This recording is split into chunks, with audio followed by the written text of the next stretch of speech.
India loves Israel. Just look at the numbers. India is the biggest purchaser of Israeli weapons, spending around $2.9 billion over the last decade on military hardware and defense tech. And for Israel, the feeling is mutual. In early 2025, Israel sent a business delegation representing over 100 companies to India ahead of finalizing a massive bilateral free trade deal. This is on top of long-standing defense collaborations that have bolstered both countries' weapons industries. What we are seeing is that as Israel and India become closer, the weapons manufacturing that will come out of India will become broader, will become bigger. It will also expand to other countries. The dynamics of India and Israel's relationship have only grown stronger over the last decade, unaffected by Israel's genocide in Gaza. But hold on, was India always so publicly pro-Israel?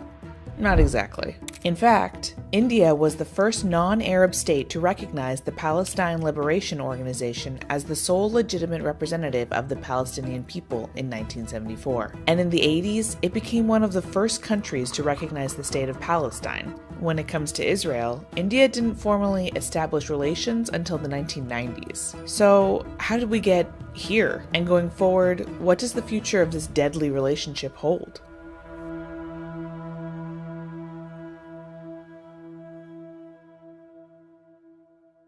To understand where we are now, let's take it back to India's independence in 1947. At the stroke of the midnight hour, when the world sleeps, India will awake to life and freedom.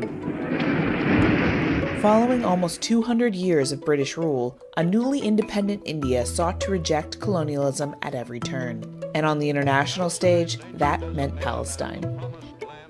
When the United Nations proposed a plan to partition Palestine, Indian leaders rejected the idea for its imperial overreach. The Indian National Congress, which is the party that pushed and fought for independence for India, basically did see themselves as anti-colonial, anti-imperial. Azad Issa is a journalist and the author of Hostile Homelands, the new alliance between India and Israel.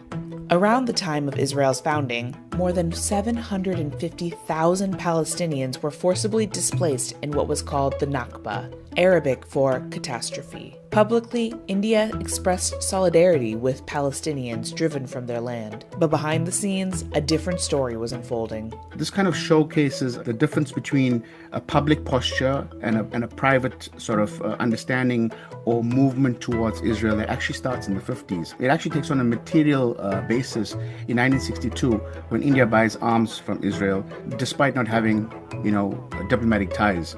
And military ties start growing in 65.